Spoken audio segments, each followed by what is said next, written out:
नमो नमः।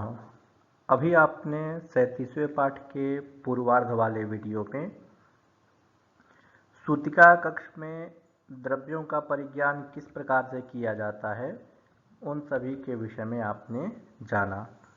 अर्थात जब सूतिका कक्ष में शिशु का प्रसव होता है तो उस समय कौन से धातु या कौन से द्रव्य की स्थिति रही होगी, वह जन्म कुंडली देख करके ग्रहों की स्थितियों द्वारा बताई जाती है। इस 37वें पाठ के उत्तरार्ध वाले इस वीडियो में, जिसका शीर्षक है उपसूतिका ज्ञान, इसके विषय में बताया जाएगा। उपसूतिका कहने का मतलब यह है कि माता के समीप, गर्भस्थ शिशु के माता के समीप कितनी परिचारिकाएं होती हैं, कितनी सेविकाएं होती हैं, उनका परिज्ञान किस प्रकार से करना चाहिए, कौन सी ऐसी ग्रह स्थिति होती है जिसके माध्यम से हम समझ सकें कि सूतिका के पास, मतलब प्रसूति माता के पास कितनी सेविकाएं उपलब्ध थीं, उसका परिज्ञान जन्म कुंडली देख करके किया जाता है। तो उसके विषय में आचार्य वराह मिहिर ने बताया है। आप यह श्लोक देखें। शशि लग्नांतर संस्थ ग्रह तुल्याश्चोपसूतिका गेयाः उदगर्धेभ्यंतर्गा बाह्याश्चक्रस्य दृश्येर्धे। इसका आप अन्वय देखें। शशि लग्नांतर संस्थ ग्रह तुल्याः च उपसूतिकाः गेयाः चक्रस्य उदगर्धे अभ्यंतर्गाः दृश्ये अर्धे बाह्याः उपसूतिकाः गेयाः। इसकी आप संस्कृत व्याख्या देखें। शशि लग्न अंतर संस्थ ग्रह तुल्याः चंद्र लग्न मध्य स्थित ग्रह तुल्याः च उपसूतिकाः सेविकाः ज्ञेयाः ज्ञातव्याः। चक्रस्य भगणस्य उदगर्धे अदृश्यभागे आभ्यन्तर्गाः अन्तः स्थिताः भवन्ति।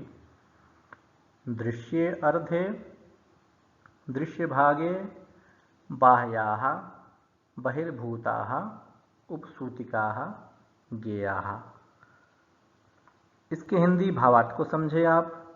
जब शिशु का प्रसव होता है, जब माता प्रसव पीड़ा से व्याकुल होती है, तो उसकी सहायता के लिए, शिशु को जन्म दिलाने के लिए, उसकी सहायता के लिए कुछ और दासियां माता के साथ उस प्रसूति कक्ष में रहती हैं।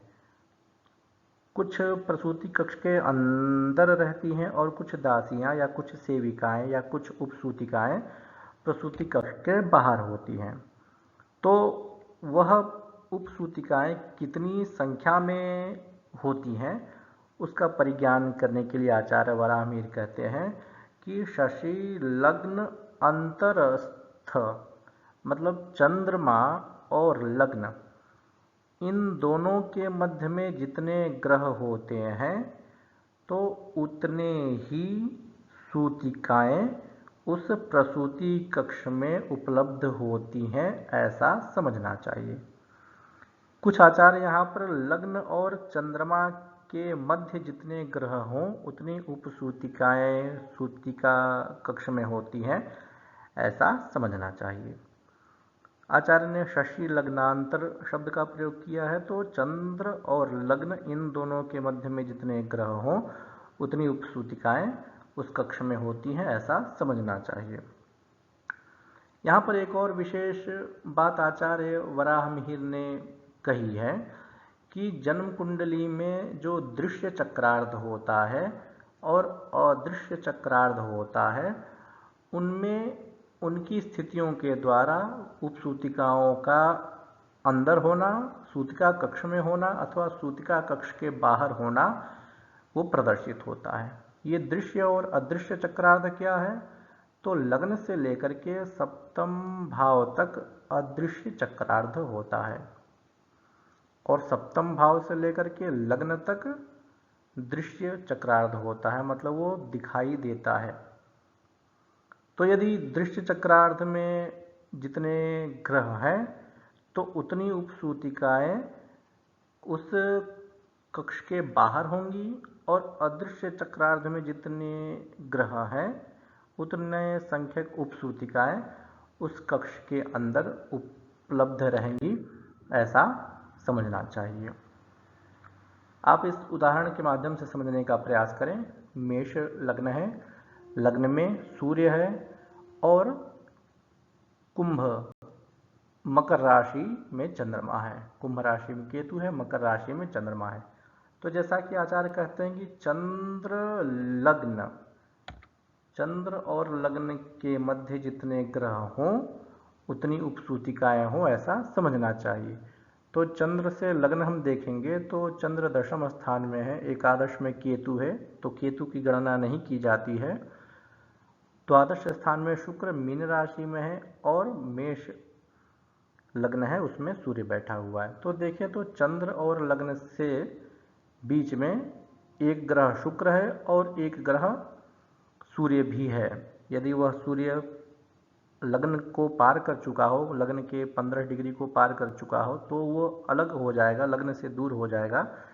लेकिन सामान्य रूप से कहें तो एक ग्रह तो स्पष्ट रूप से प्रतीत हो रहा है जो चंद्र और लग्न के मध्य में है। तो ऐसी स्थिति में सूतिका के पास एक उपसूतिका या एक दासी या एक परिचारिका जो होती है वो वहाँ पर निश्चित रूप से उपलब्ध होगी ही होगी। कभी कभी ऐसा होता है कि उपसूतिका के अभाव में ही माता जो है अपने शिशु को जन्म देती है। तो ऐसी स्थिति में चंद्रमा और लग्न के मध्य में कोई ग्रह नहीं होता है, तो ऐसी स्थिति में माता जो है शिशु को उपसूतिका के रहित ही जन्म देती है। अब यहाँ देखेंगे कि लग्न से सप्तम भाव तक अदृश्य चक्रार्ध में 5 ग्रह बैठे हुए हैं।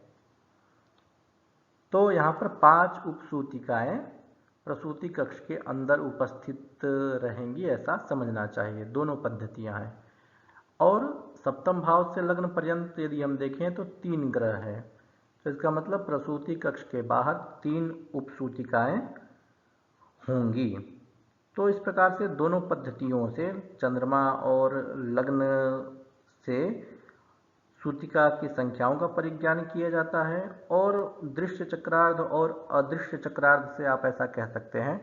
तो उस उपसूतिका की जो सहायक भूत जो अन्य दास दासियां इत्यादि होती हैं उनका परिज्ञान करते हैं। मतलब जो एक दासी होती थी, दाई होती थी, जो प्रायः गांव में होती थी, उसी के माध्यम से ही शिशु का प्रसव होता था और उसकी सहायता के लिए वो अपने साथ 1-2 और दासियां रखी होती थी। तो इस प्रकार से लग्न से सप्तम पर्यंत और सप्तम से लग्न पर्यंत ग्रहों की स्थितियों का परिज्ञान किया जाता है, उपसूतिकाओं का ज्ञान किया जाता है। आप इन प्रश्नों के उत्तर देने का प्रयास करें।